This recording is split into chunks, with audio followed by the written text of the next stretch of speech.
very exciting topic that is we're going to bring up now the speakers about the metaverse and how it's going to affect the definition of Web3. So first up, I don't know who we've got on list there. Lucas, we saw him moderating a panel before, but we're very excited to have him back. Thank you, Lucas. Next up, Garnett. What's up? Sit up there front and center. I'm going to take the end. Garnett Campbell from StarWire. How are you doing, buddy? Very powerful YouTube show also on Tuesday evenings. And Tim Cook coming up next. I'll have these guys introduce themselves as we go. Thank you, Tim. Yeah. All right, Tim. Always good to have an extra Tim. All right, guys, we're going to sit right here. Oh, Soniya. Soniya, please. I'm sorry, I forgot. Soniya Ahuja. Thank you. And you're going to be front and center here. Another powerful woman back on stage. And that, why don't you start, since ladies first. Soniya, please introduce yourself and where you want to start with the metaverse. Sure, I'll do that before you forget me again. That's okay. We are still bees. Hey guys, I'm Soniya. I am the founder of Orbis 86. And we are trying to build a metaverse, which we are dubbing the Wix of 3D spaces. We are also working on launching our own collection of 86 Orbisons in a couple of months from now. And being brown, being a female, and being voluptuous, it's only natural that we are celebrating all the different diversities that we can. Our collection is going to highlight the strengths in our differences, and we are really looking forward to tell stories of how people from different colors, races, sexualities have come together to overcome difficulties in their life and get to where they are today. Now that's me. Thank you, Soniya. Tim? Hello, I'm Tim Cook. Nice to meet everyone. I met Lucas Bean. First of all, shout out to Lucas Bean. What up? I've been in Web3, blockchain technology, and crypto for about a year and some change now. Interact with individuals on a daily basis via spaces on Twitter, other social media platforms like Instagram and Facebook, and just becoming more knowledgeable on the technology. I attended Oregon State, scored a couple touchdowns, got picked up by the Jaguars in Florida. And me personally, I want other individuals, young individuals, other athletes to become more aware of this new technology, this new world that can help so many different individuals and bring light and shine light on the new opportunities that's out there. And I've met so many people along the way and got a chance to attend great conferences like this. And I'm still learning, still trying to educate myself more on what the possibilities are. So I thank you all for having me. Thank you for coming. Woo! Lucas. I'm Lucas Bean. Been in the tech space for 20 years. Went through a bunch of startups that got sold for $500 million or more. Ran global marketing for Atari. Ran a division of marketing for Sony Pictures. Started my own companies. Now I found myself in Web3 starting August 2020. And now I'm a Web3 advisor, consultant to people onboarding Fortune 1000 companies into the metaverse and into NFT projects. And yeah, I'm just really happy to be here. I've done 3,800 hours in Twitter Spaces also educating people on NFTs. What? Gotta love that. Garnett. Hello, my name is Garnett. Hello out there. Yes, I'm a founder of StarWire, and also very proud to have started a little group on AltSpace VR, a little group of world builders for the past year. Every Monday night, this group of people put on their VR headsets and come together to learn how to build worlds. And I guess I will comment in this space on first-time world builders if it comes into conversation here. Well, why don't you start with that then? Tell us about the first-time world builders and what the metaverse really is. Sure. How many people have VR headsets? Can I see your hands? Wow, that's pretty good. You know, the space, I think, started changing even this Christmas. The new Oculus Quest 2 came out. It was a very affordable headset, and people started to, you know, buy one and get into VR. They had their first VR experience. And for me, anyway, as a filmmaker, my mind was blown the first time I started to get inside of these immersive worlds. And as a storyteller, it was very powerful to be able to, I guess, just with your imagination, build a surrounding and then begin to tell your story or display it. And at that time, I had wandered into one of the platforms called Altspace VR, and started to meet, you know, when you get a new piece of technology, the first thing is the same with crypto. Education is the first, you know, how does this work? And people started to say, oh, these are some of the tools you can use to build a world. And most of the people coming in to that space were kind of first-time headset owners, and they're coming in and, you know, not just I want to play a game, but I want to build something.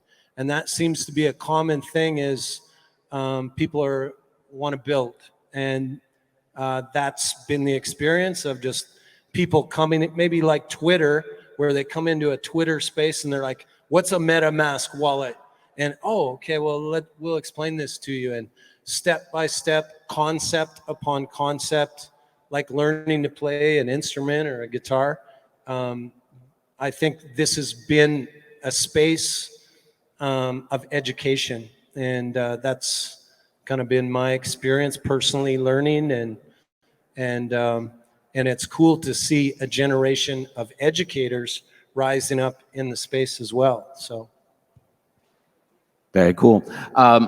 One point you said like letting people build and everything like that. I remember a story about, I think it was Lincoln Logs, that when they put those out, they didn't put out directions. Well, they did it twice. They put out directions and people didn't like it because they couldn't follow that. They couldn't be creative. They didn't want directions. They wanted to build whatever they wanted to build. And the toy actually took off when you were allowed to create your own world and do the things you wanted to do. So allowing people and young people to get into the metaverse and create whatever they want rather than sending them into a world that you're building is really going to help drive that innovation and see what can evolve. So that's really exciting to get young people involved in building and seeing the creativeness pop out. What about yours and your Oculus 86, that project? It's Orbis 86. Orbis. It sounds similar. In the brain. Yeah, so with Orbis 86, we will give people the opportunity to build what they want. But at the same time, as I said, we want to be the Wix of 3D spaces, which means there's always going to be a group of people who might find it overwhelming to build everything from scratch. And what we want to do is give them templates to get started with. They can use these templates, leverage them to build out a 3D site for their business. We have been browsing in the 2D realm for 3 decades, 4 decades now.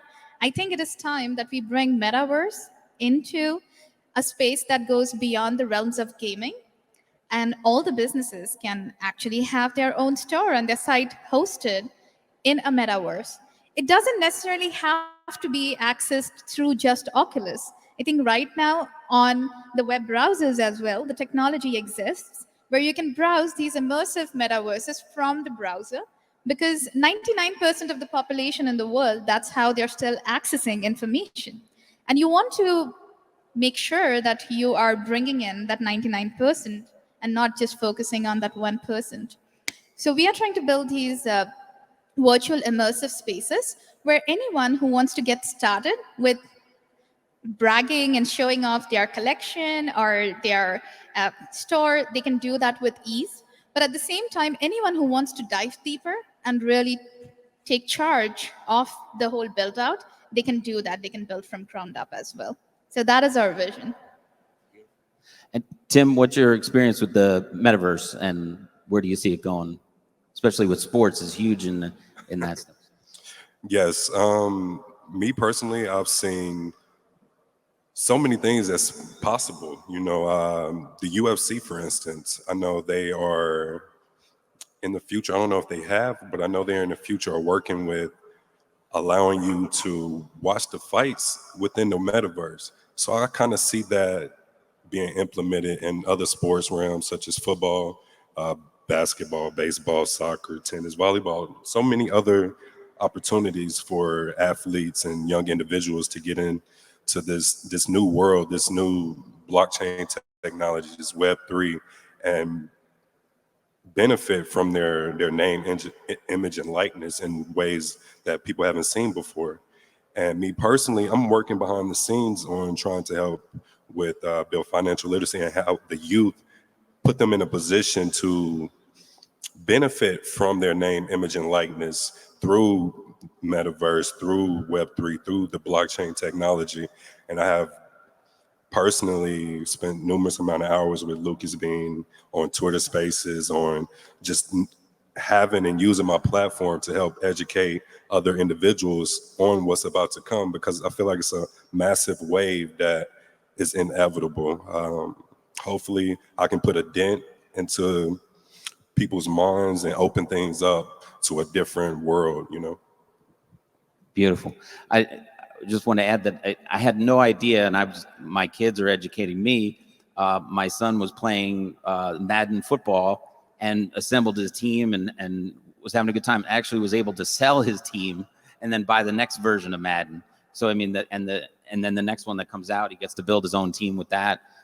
It's just amazing how far those games, and you talk about Atari, that was of course everybody's first game, and I remember doing that. It's such a different time now, and the metaverse is going to be even better. When we have an example, I think in the back, in the Bees demo video that's back there of the stream world that has been built, so you can see what's going on. The whole city that's been developed is just amazing.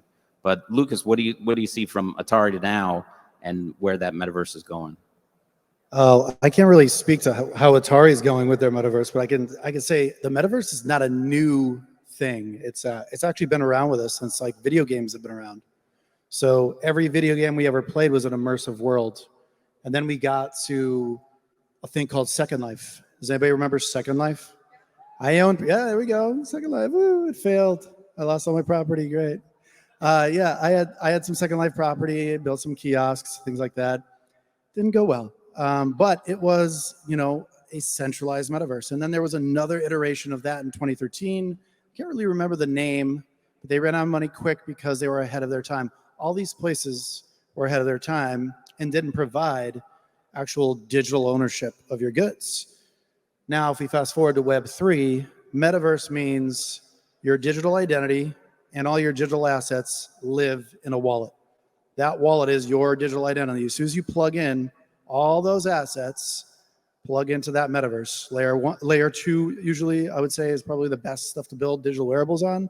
But like, you get digital wearables, you access, the digital worlds you build, the property you own. You can do so many things. You can actually play like free to play to earn games inside the metaverse. I mean, that's literally what a metaverse is a game. So it's kind of cool to we're talking about Web3 in the metaverse and digital ownership, where when I played Black Ops, when I got to Prestige 15, I couldn't transfer that to the next Black Ops 2 because I had to earn that back. In this metaverse, with decentralization and digital ownership, you can transfer those assets from game to game or from metaverse to metaverse. And that's the interoperability part that we want to get to. And that's how I see the metaverse in the future. Evolution.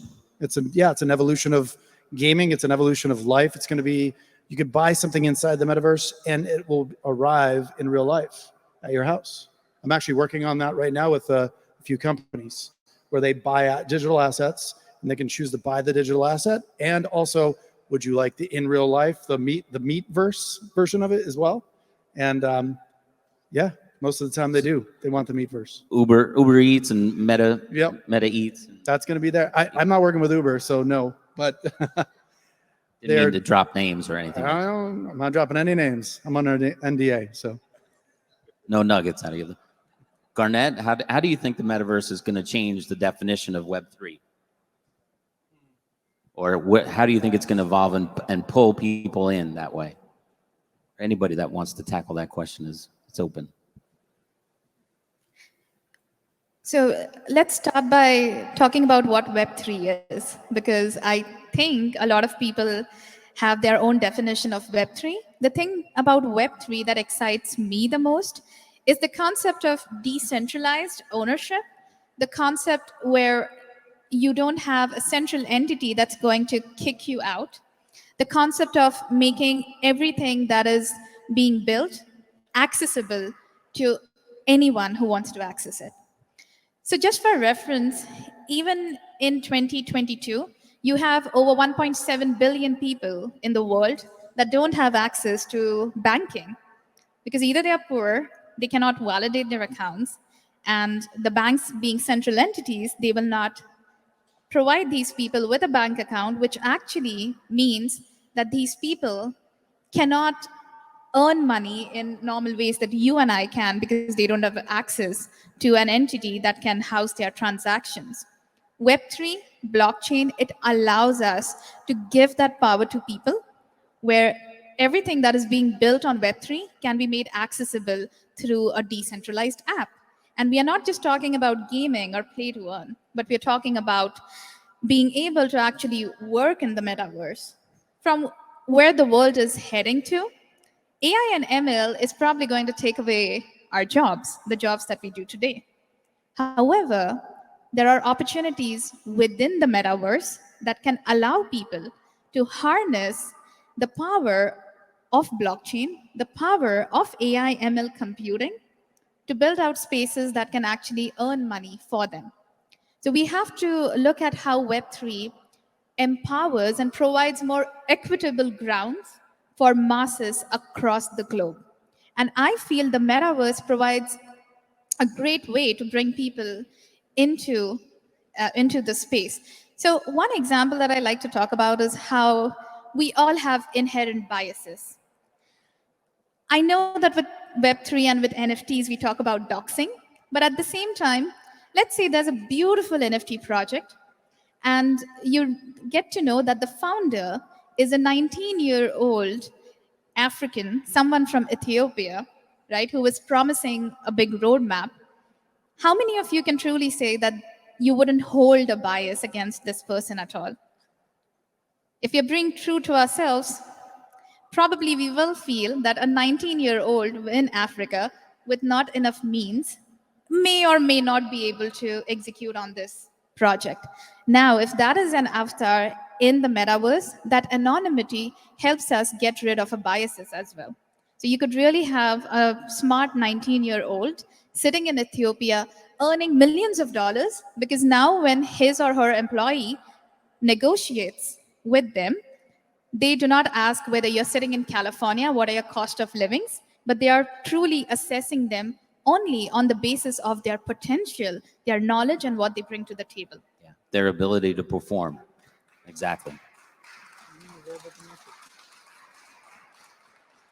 Anybody want to add to that or top that definition there? No, I actually think currently people are earning a living wage inside the metaverse, like actually a better living wage than they can make in real life in some countries. So it's already a reality. And I definitely think, in the future, we'll definitely have more jobs. There are jobs in Decentraland right now. You can work at casinos all day long and get paid.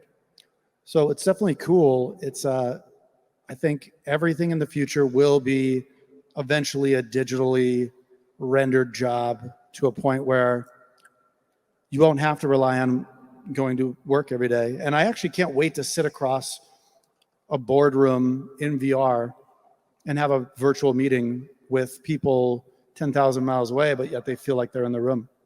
That's what I want. That's what I'm looking forward to a lot right now. So. Go ahead, Tim. I think that's the beauty of it, is the how fast information can travel from state to state, country to country, and so many people can benefit from it that didn't have that chance or opportunity before. Web3, MetaVerse, blockchain technology creates a equal platform now, or a more equal platform from others.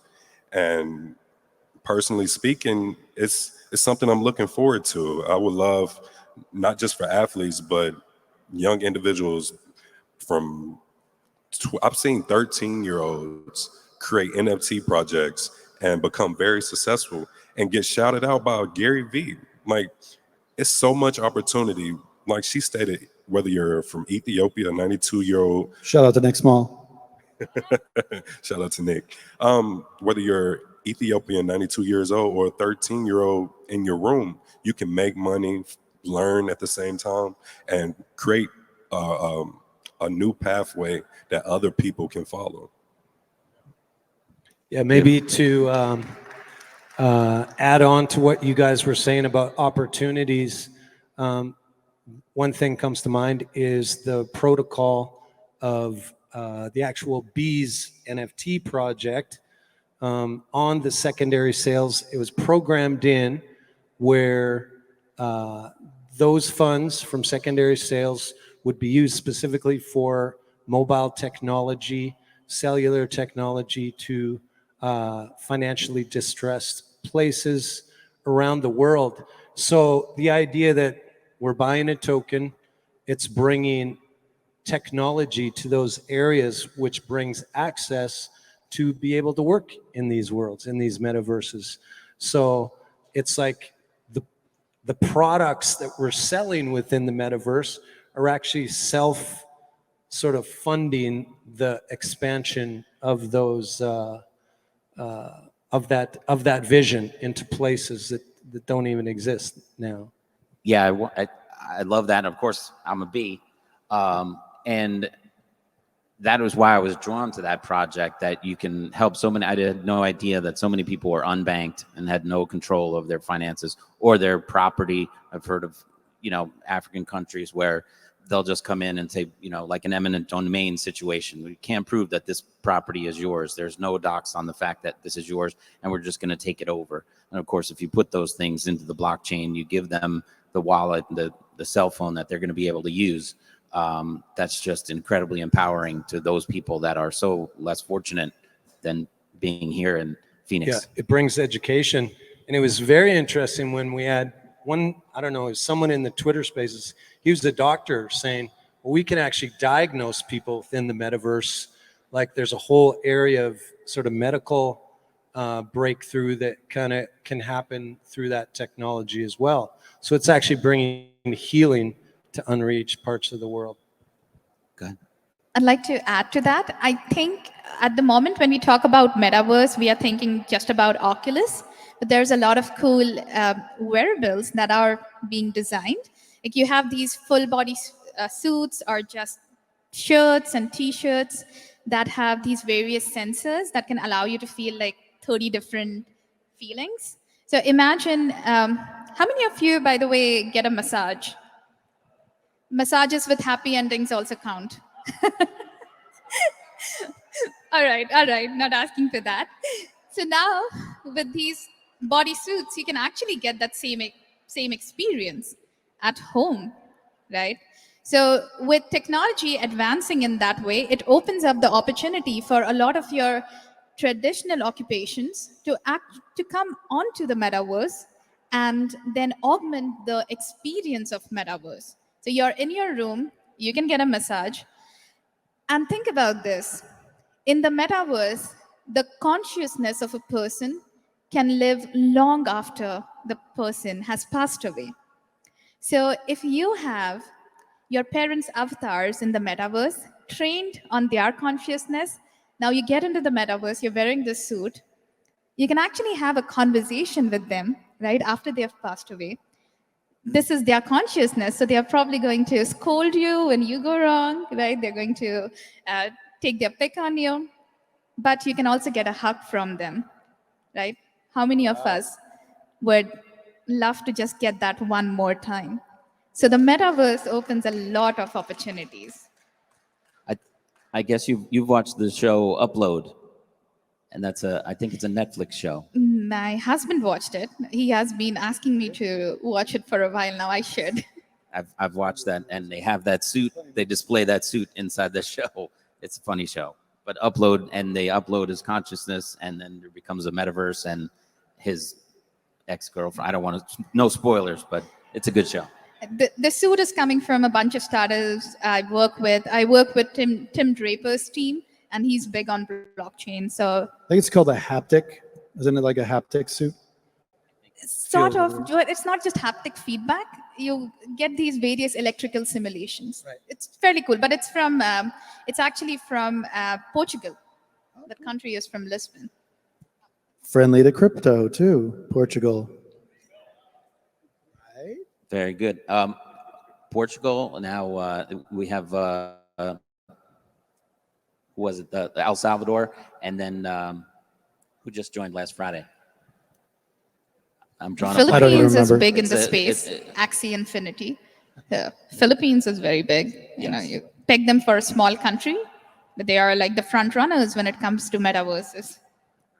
So in regards to that point of someone's aura or essence going on in the metaverse, there was a conversation in Twitter Spaces the other night about the advances in AI and how basically if you take like a podcast personality and they've got 500 hours of them talking, say Joe Rogan or something like that, right?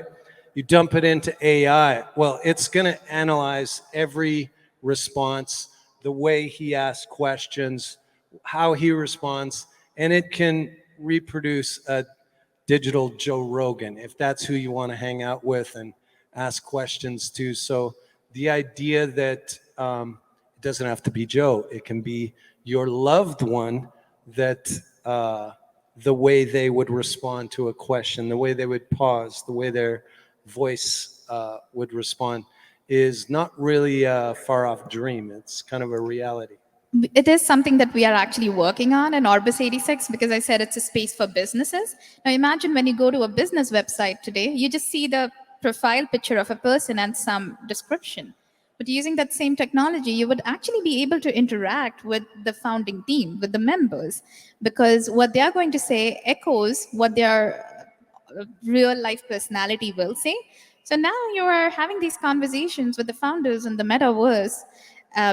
They may or may not be there, right? But the avatar is trained on their consciousness.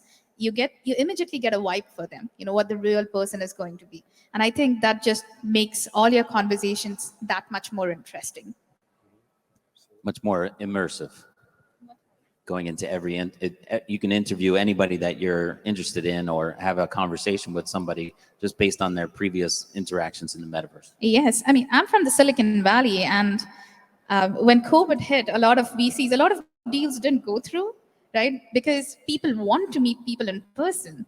And you just get a different vibe. Like, I was really looking forward to meeting all the bees here. We have been together on all the Twitter spaces, and this one's for Austin and all the bees. Beehaw! Beehaw!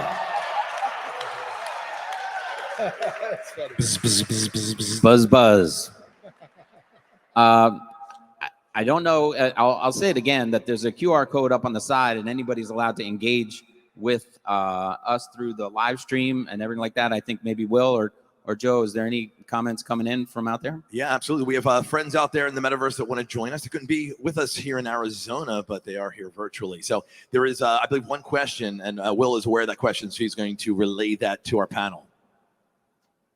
Did Tim Cook mute me? No. Inside joke. Just icebreaker for myself. So we understand that as the technology evolves, as the technology matures, the reality of the metaverse could look something like a new alternate reality where the lines are blurred between the metaverse and actual physical realm reality. What impact, in your opinion, would that have on the human psyche or the psychology of humanity as a whole? Oh, that's deep. Who's going to go that deep?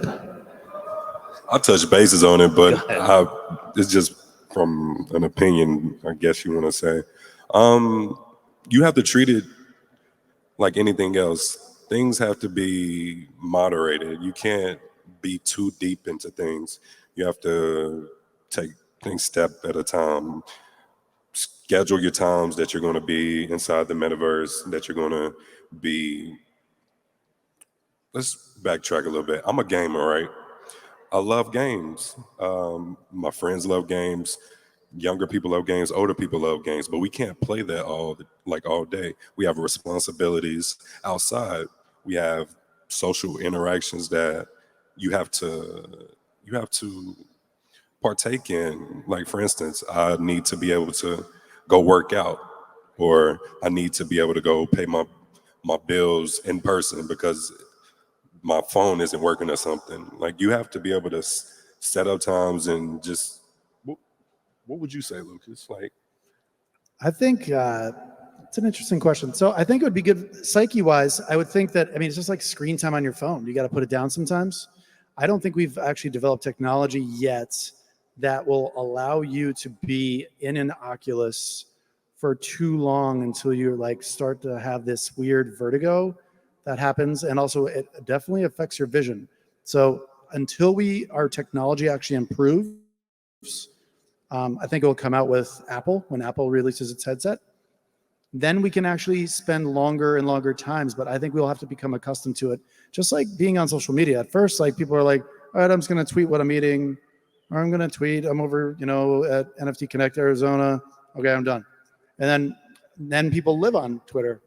And I hold spaces on Twitter for like 6 to 8 hours a day, except for today. So it's like, there's just a certain amount of time you actually have to get yourself acclimated to before you'll be able to adopt that technology. But I mean, right now, metaverses live in browsers. So that's pretty easy. It's just like screen time. It also lives on mobile phones. I've actually seen behind the scenes on some of these metaverses, and they literally, you could just look at your phone and be running around in a metaverse. I actually see a future where it's going to be on your TV, and you don't even need an Oculus. You could just change channels to which metaverse you want to be on and use your phone as a controller to run around in one of those metaverses. And your digital wallet and identity can transfer, just like you're changing the channel. Oh, I'm watching Netflix. Nope, now I'm watching Amazon Prime. Now I'm watching HBO Max. And those will just be different metaverses, and your digital identity will live in all those, and you'll be able to bring some assets to each metaverse. And the goal is to bring all assets to the metaverse. But right now, it's probably going to be before interoperability actually really takes place, which is going to be another hurdle, by the way. That's a huge step to like fix. I think that, yeah, I mean, at the end of the day, that's where I see the metaverse moving forward. And I think that's how we're going to integrate ourselves. That's going to be the kind of like the NFT to crypto. You're going to be watching and playing the metaverse on TVs, on your phones, in your web browser. It's not so good. It's a little wonky still. But once it gets to like mobile, once it gets to like your TV, like a channel, people are going to mass adopt just like a game and slowly, steadily get into like VR headsets when they become more manageable, wearable, and the technology just doesn't hurt our psyche or our eyes or, whatever pain we feel from being like watching too much TV. Sometimes you need to take a nap and you close your eyes and you fall asleep. And you don't want to do things too much. Like me personally, I have to work out a lot, but I can't do it too much. My body has to rest eventually. He works out a lot. It has to rest eventually. So just keep that into consideration whenever you're in the metaverse. Just take your time out. Once a timeout is good sometimes, Go ahead, Sonia. So one of the things I want to add to the whole conversation on psyche is when I hear people talk about metaverses, there are two statements that normally come up. The first being, metaverses will replace your real life. To be honest, that scares the shit out of me. The second being metaverses will enhance what you experience in your real life. And that is what I'm looking forward to. I think a lot of parents in the audience, especially those who have younger kids, will concur with me when I say that it's a big challenge to just get kids off their phones these days. And I see a lot of parents trying to push them into the real world, go and play with other kids. Don't just be chatting with them on Twitter or Snapchat, go and have real life interactions. So a key piece to the psyche is how we don't, how we make metaverses enhance our interactions and not replace the human touch. That is what I am really looking forward to. Beautiful. Garnett, you want to finish it up? Yeah, maybe a lot of people who maybe haven't particularly experienced VR often have this alarmist idea like, we got to be really careful about this, that we don't get lost and become vegetables just plugged in. And most of the community, I guess, that we've found, or at least that I've met with on every Monday night, that's not the kind of people that are there. They are very intelligent people, very community driven, and actually finding a lot of actually mental health and in some cases actual physical healing take place. One example was he was a musician, a keyboard player who had a heart attack, and because of that his arms had become paralyzed and he wasn't able to get out. In VR, he of course had an avatar where he was seen normally, so people responded to him in a normal kind of way. And because his limbs were working in VR, his brain was already connecting kind of hand, closed, all this kind of thing. And he actually found healing quite rapidly in VR. So again, I guess I bring up that point to say there's so many positives, and don't fear. Yeah, so much. Beautiful. Well, I think we've heard this before, that you don't want to be the smartest person in the room. And I want to thank all you smart people for being here and sharing your knowledge with us. And I know I was nervous when the ladies were on here before, but now I can say that we're going to finish with a standing ovation, because this is the last panel of the day, and everybody's going to stand up now and head out and do your networking with everybody.